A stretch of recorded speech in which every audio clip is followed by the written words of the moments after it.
साहबा, मामला बिल्कुल क्लियर हैं, अवाम के सामने है, लोगों के सामने है।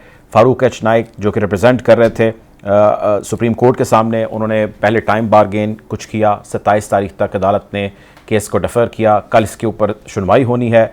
इस टाइम को जिसमें तमाम ने मुशावरत करनी थी, उन्होंने मुशावरत करके उसका ऐलान भी कर दिया। दोनों प्लेटफॉर्म्स के ऊपर, मीटिंग के अंदर भी और ऐवान के अंदर भी तकारीर जारी हैं। क्या कहेंगी, क्या प्लान ऑफ एक्शन है और क्या नजर आ रहा है? बिस्मिल्लाहिर्रहमानिर्रहीम, बहुत शुक्रिया।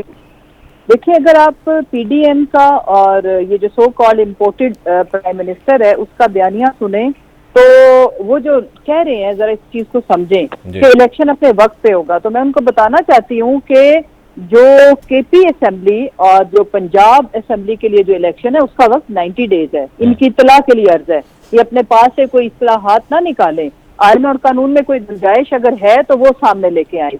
90 डेज से ऊपर एक दिन भी नहीं बनता। जब असेंबली टूट जाती है तो उस वक्त जो आयन और कानून के मुताबिक जो वक्त बनता है उसके हिसाब से इलेक्शन होना है। सो ये बेसिकली दो ऑप्शंस हैं इनके पास। मैं ना मानूं क्योंकि हमने हार जाना है तो हम तो ये इलेक्शन नहीं होने देंगे, या ये जिनकी शय के ऊपर आयन शिकनी के ऊपर तुले हुए हैं तो मैं इनको बताती चलूं कि आर्टिकल 6 उन पे लगना है जिन्होंने इलेक्शन के रास्ते में रुकावट बनना है, या जो सिग्नेटरी होने चाहिए सारे इकदाम कराने के, इलेक्शन कराने के लिए। मसलन जिन्होंने फाइनेंस फराहम करना है, और ये जो इलेक्शन कमीशन है, और जिनको सुप्रीम कोर्ट ने मुखातिब किया है वो अगर इसकी एग्जीक्यूशन नहीं करते तो उनके ऊपर आर्टिकल 6 लगेगा। एक बात। दूसरी बात, मैं दोबारा इनकी याद दहानी के लिए, बिकॉज ये group, it's a group of idiots, और माशाल्लाह डफर की फौज, जफर मौज इकट्ठी हुई है जो मुल्क लूटने लगी हुई है।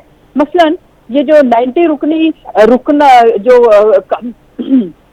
काबीना है, इनमें कोई बंदा भी ऐसा नहीं है जो अकल और शऊर को समझता हो। सारे कुछ ना कुछ तो समझते हैं, लेकिन ये इतने सेल्फिश, ये इतने सेल्फ सेंटर्ड और ये इतने मुनाफिक हो चुके हुए हैं कि इनको पता है।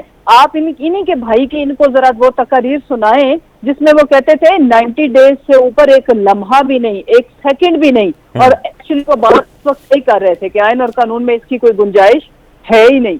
सो इसलिए जो मैं बताना चाहती हूँ वो ये कि ये कौम सारी इन चीजों को समझ रही है, और उससे भी अच्छी खुशाइंद बात यह है कि सुप्रीम कोर्ट को इनकी बदनीति नजर आ गई है, और इंशाल्लाह इलेक्शन होने हैं। अवाम ने इनको रिजेक्ट करना है। अब ये उस रिजेक्शन और डिजेक्शन को तवालत दे रहे हैं तो इसमें घाटे का सौदा कर रहे हैं।